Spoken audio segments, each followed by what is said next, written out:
Brittany Marcel adalah seorang gadis berusia 17 tahun yang lahir dan dibesarkan di Albuquerque, New Mexico. Dia adalah seorang yang ekstrovert, lincah, ramah, dan juga periang. Dia memiliki seorang saudara laki-laki dan 5 orang saudara perempuan. Selain bersekolah, dia juga bekerja paruh waktu di sebuah toko kacamata di pusat perbelanjaan. Hal ini dia lakukan untuk membantu ibunya yang membesarkan ke-7 anaknya seorang diri setelah melalui perceraian yang sulit karena penganiayaan. Pada tanggal 11 September 2008, ibunya mengajak Brittany untuk makan siang bersama dan mereka sepakat untuk bertemu di rumah pada saat jam makan siang. Ibunya sudah sangat menantikan momen ini. Ketika tiba waktu makan siang, ibu Brittany pulang ke rumah, namun ketika dia membuka pintu rumahnya, dia melihat pemandangannya sangat mengerikan. Putrinya, Brittany terbaring berlumuran darah di atas lantai. Barang-barangnya berserakan di sekeliling tubuhnya. Ibunya tidak tahu pasti apakah putrinya itu masih hidup atau tidak. Namun dari sudut matanya, dia dapat melihat ada seorang pria tak dikenal masih berdiri di samping tubuh Brittany.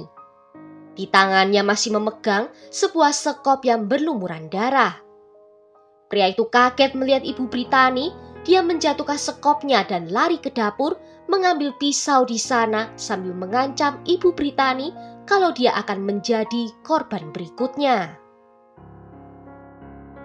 Dengan naluri bertahan hidup, ibu Brittany berlari keluar dari rumah sambil berteriak. Sementara itu, dia menemukan seorang tetangganya yang keluar juga dari rumahnya karena mendengar suara teriakannya. Ibu Brittany lalu meminjam ponsel orang itu untuk menelpon polisi dan melaporkan semua yang dia lihat di dalam rumahnya. Polisi memintanya untuk menunggu di jalan saja karena polisi akan segera tiba di sana.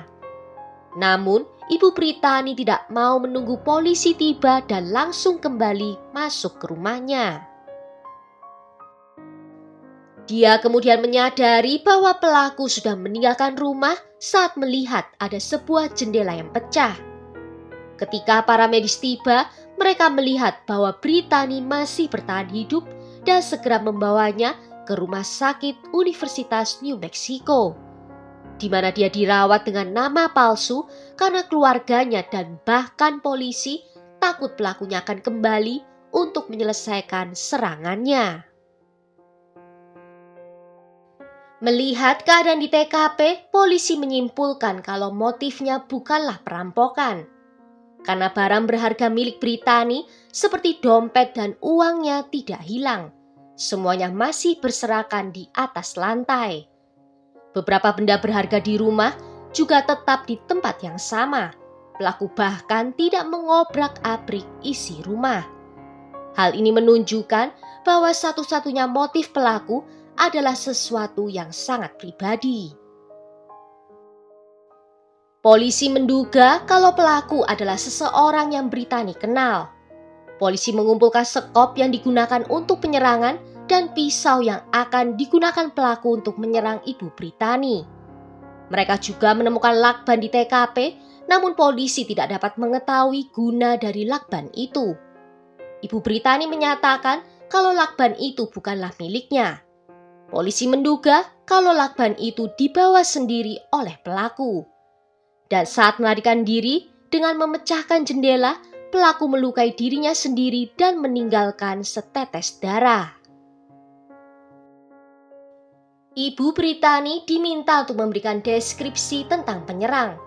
Dia menyatakan kalau hanya memiliki sedikit ingatan tentang pria yang ada di rumahnya.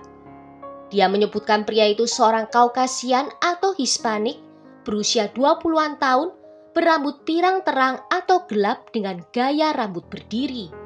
Hanya hal itu yang bisa diingatnya, tidak ada yang lebih spesifik lagi. Namun dia sangat yakin kalau pelaku bukanlah seseorang yang dia kenal. Sketsa dikembangkan dengan bantuan deskripsi itu yang kemudian dirilis ke publik. Sementara itu, Brittany berada di rumah sakit dalam kondisi yang sangat menyedihkan. Dia menderita beberapa luka gores di kepala dan wajahnya, beberapa patah tulang tengkorak, pergelangan tangan, rahang, serta lengannya. Dia dirawat di rumah sakit dalam kondisi kritis dengan aktivitas otak yang minimal, pupil mata tidak bergerak, liang telinga remuk, dan saraf optik yang rusak parah. Karena situasinya yang kritis, dokter memutuskan untuk menempatkannya dalam keadaan koma. Meskipun ada sedikit harapan bahwa dia akan bertahan hidup karena masih ada sedikit aktivitas di otaknya. Namun jika dia benar-benar terbangun dari komanya, tidak ada juga kepastian apakah Brittany akan bisa kembali menjadi orang yang sama. Pada kenyataannya, hampir tidak ada yang percaya bahwa Brittany akan selamat dari penyerangan brutal ini. Brittany menjalani banyak operasi dan pada satu titik karena adanya pembengkakan di otak, dokter harus mengambil sepotong otaknya dan meletakkannya di dalam perutnya untuk beregenerasi. Menunggu beberapa hari sebelum mengeluarkannya lagi dan meletakkannya kembali di tengkoraknya. Berkat setetes darah yang ditemukan di TKP, DNA dapat diekstraksi. DNA tersebut kemudian dimasukkan ke dalam database polisi, namun sayangnya tidak ditemukan adanya kecocokan. Brittany butuh beberapa minggu untuk bisa sadar dari komanya, dan ketika itu benar-benar terjadi, hidupnya sudah tidak sama lagi. Dia tidak memiliki ingatan apapun, terutama masa remajanya, serta hari saat dia diserang. Ketika dia sadar, dia pikir dia baru saja mengalami kecelakaan mobil yang serius. Ketika keluarganya memberitahu apa yang sebenarnya terjadi, dia menjadi bingung dan bertanya-tanya, siapakah orang yang sangat membencinya sampai tega melakukan hal seperti itu. Penyelidikan terus berlanjut, tetapi tidak ada hasil yang lebih jauh. Sempat terpikir kalau pelakunya adalah ayah Brittany sendiri karena dia adalah orang yang sangat agresif. Tetapi setelah diselidiki, dapat dipastikan kalau ayah Brittany tidak terkait dengan penyerangan ini. 5 bulan setelah serangan terjadi, Brittany akhirnya dikeluarkan dari rumah sakit. Dokter telah memperingatkan keluarga kalau Brittany tidak dapat hidup mandiri. Dia tidak bisa makan sendiri, salah satu matanya menjadi buta dan salah satu telinganya menjadi tuli. Dan dia harus belajar melakukan semuanya lagi seolah-olah dia adalah seorang bayi. Ibunya menjadi sangat paranoid dan curiga pada semua orang, sehingga dia memutuskan untuk membawa keluarganya pindah ke Texas. Brittany kemudian menjalani program pemulihan secara intensif, dan sejak saat itu dia perlahan-lahan mulai pulih. Namun kasusnya sempat menjadi kasus dingin selama bertahun-tahun. Sampai pada tahun 2013, seorang detektif baru ditugaskan dalam kasus ini. Dia memiliki reputasi yang bagus dan mulai berbicara dengan Brittany dan keluarganya. Berbicara tentang orang-orang yang dia kenal, teman-teman yang akrab dengannya atau rekan kerjanya. Namun Brittany tidak bisa mengingat apapun. Keluarga akhirnya menunjukkan beberapa nama dan penyelidik menyelidiki kehidupan orang-orang itu. Penyelidik membuang nama-nama orang ini satu persatu, baik dengan menganalisis DNA atau dengan mengkonfirmasi alibinya. Penyelidik menduga bahwa amnesia Brittany bukanlah karena trauma fisik dari serangan, namun ada hubungannya dengan sesuatu yang psikologis. Oleh karena itu, sebagai perlindungan dari situasi traumatis yang telah terjadi, Brittany memilih untuk melupakannya. Pada tahun 2014, penyelidik menyarankan agar Brittany melakukan sesi hipnotis. Brittany menyetujui untuk melakukan tindakan itu. Di tengah sesi hipnotis, Brittany kemudian mulai bisa mengingat detail di hari kejadian. Dia bahkan bisa mulai mengingat siapakah penyerangnya. Dia menggambarkannya sebagai seorang pria jangkung, tidak memiliki tato dan bermata coklat. Walaupun hasil sketsa terasa tidak asing, tetapi gambaran itu tidak mirip dengan siapa-siapa. Teman-temannya juga tidak dapat mengidentifikasi siapakah orang itu. Meskipun Brittany tidak dapat mengingat nama pria itu, dia mengingatnya sebagai seorang yang pernah ditemuinya di tempat kerja. Brittany mulai mengingat deskripsi pelaku dan menggambarkannya sebagai orang yang berkulit sangat terang, kemungkinan pria Meksiko atau Hispanik, dengan rambut hitam berdiri, wajah persegi, hidung besar, mata terlihat aneh, alis menonjol, telinga besar, dahi lebar, tidak bertato, cukup berotot dan juga tinggi. Sketsa dibuat dari deskripsi Brittany dan akhirnya dirilis ke publik. Namun tidak ada petunjuk yang diperoleh dari sketsa tersebut yang mengarahkan polisi kepada pelaku. Pada tahun 2016, perlahan Brittany mulai bisa mengingat lebih detail. Dan suatu hari, nama Justin muncul di benaknya. Nama itu terus muncul di kepalanya, tetapi dia tidak ingat siapapun yang dia kenal dengan nama itu. Namun saat menceritakannya pada saudaranya langsung mengenali nama itu. Dia mengatakan bahwa ada seorang bernama Justin yang dia kenal, yaitu Justin Hansen, yaitu seorang pria tampan dan populer, bekerja di mall dan biasa berinteraksi dengan Brittany di sana. Penyelidik memutuskan untuk meminta bantuan perusahaan teknologi DNA yang telah mengembangkan inovasi yang dapat menggunakan DNA untuk menentukan karakteristik genetik individu yang bersangkutan, seperti warna mata atau warna rambut mereka.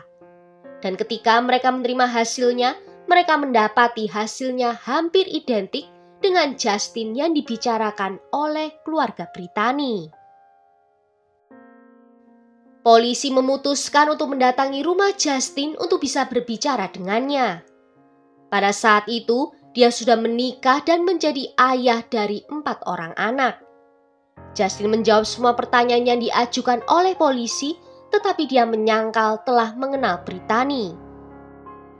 Meski demikian, polisi telah memiliki seorang saksi yang mengingat dengan jelas bahwa Justin sering berbicara dengan Brittany selama berjam-jam pada beberapa kesempatan di mall saat bekerja. Detektif merasa curiga padanya dan memintanya untuk memberikan sampel DNA. Tetapi Justin menolak untuk memberikan. Justin dengan tegas menolak dan mengatakan kalau dia akan berbicara dengan pengacaranya dulu. Dan juga meminta izin pada ibunya. Justin bahkan meminta 2 atau 3 hari untuk bisa memberikan jawaban akhir. Tetapi setelah seminggu lewat, Justin tetap tidak memberikan jawaban apapun. Polisi lalu mencoba mencari ibunya untuk mencoba mencari tahu tentang keterlibatan putranya dalam kasusnya Brittany. Ibu Justin tentu saja sama seperti ibu lainnya. Dia menegaskan ketidakbersalahan dari putranya. Dia bahkan menuduh polisi terlalu berusaha untuk menangkap putranya dengan paksa. Dia juga menyatakan kalau putranya itu bertato dan matanya berwarna hijau yang berbeda dengan deskripsi dari yang diberikan oleh Brittany.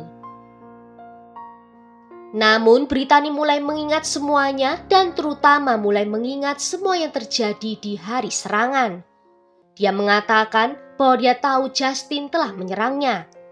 Bahkan dia ingat sempat mempertanyakan pada Justin kenapa dia melakukannya. Polisi masih membutuhkan bukti kuat untuk bisa mendakwa Justin. Ibu Brittany meminta 2 orang petugas untuk mengikuti Justin. Dan polisi mendapatkan persetujuan dari jaksa wilayah setempat dan detektif yang menyamar mulai mengikuti Justin. Suatu hari, Justin pergi ke restoran cepat saji untuk dia makan siang. Dan ketika dia pergi, dia masih membawa gelas yang berisi minumannya. Dia lalu meminumnya sampai habis dan membuang gelasnya di tong sampah dan pergi dari tempat itu. Polisi mengambil gelas itu untuk dianalisa dan ketika hasilnya keluar, DNA-nya sama dengan tetesan darah yang ditemukan di TKP. Pada tanggal 5 Juli 2017, saat sedang pergi berbelanja dengan anak-anaknya, Justin ditangkap. Dia langsung didakwa dengan beberapa tuduhan, termasuk percobaan pembunuhan. Karena tidak ada orang lain yang bisa menjaga keempat anak-anaknya, hakim mengizinkannya bebas dengan jaminan selagi menunggu persidangannya. Meskipun Justin bersikeras bahwa dia tidak menyerang Brittany, dia setuju untuk mengaku bersalah atas percobaan pembunuhan tingkat pertama dan perampokan berat untuk kesepakatan pembelaannya. Pada tanggal 25 Juli 2018, 10 tahun setelah kejahatan yang dilakukannya, Justin dijatuhi hukuman 18 tahun penjara sebagai bagian dari kesepakatan pembelaannya. Dia mengatakan kalau sejak awal dia merasa semuanya tidak berpihak padanya. Dan dia pikir pembelaan adalah satu-satunya cara untuk meminimalkan waktu yang mungkin dia lewatkan bersama anak-anaknya. Brittany yakin bahwa Justin menyerangnya karena Justin merasa marah setelah dia menolak rayuannya. Brittany harus menjalani lebih dari 22 operasi sejak serangan itu. Dan pada tahun 2018, dia mengatakan ingin menekuni minatnya di bidang jurnalisme atau menjadi pengacara pidana dan bisa membantu korban lainnya. Meskipun akhirnya Brittany belajar kembali cara berbicara, berjalan dan juga makan, Brittany tetap mengalami buta pada mata kirinya dan tuli pada telinga kirinya. Dia juga mengalami kehilangan ingatan yang cukup parah, di mana Brittany masih belum dapat mengingat beberapa hubungan terdekatnya sebelum serangan itu terjadi. Pada bulan Maret 2021, Justin mengajukan permohonan pengurangan hukuman. Pengadilan banding memutuskan untuk mendukungnya dengan memperhitungkan masa tahanannya di rumah selama 371 hari. Negara mencoba berjuang untuk banding tersebut dengan mengajukannya ke Mahkamah Agung New Mexico, tetapi bandingnya itu ditolak. Justin kemudian mengajukan permohonan pengurangan hukuman lagi dengan alasan ingin menghabiskan waktu bersama dengan keluarganya, tetapi ditolak pada bulan Maret 2022. Menurut catatan pengadilan resmi, Justin saat ini masih berada di dalam tahanan. Well, sampai di sini dulu kisah kali ini. Apakah menurut kalian hukuman 18 tahun penjara itu cukup untuk kejahatan yang dilakukan oleh Justin? Tulis ya pendapat kalian tentang kasus ini di kolom komentar. Jika ada yang mau request kasus, juga bisa menuliskannya di bawah. Akhir kata terima kasih karena sudah nonton video ini sampai akhir. Sampai jumpa di video berikutnya. Ciao!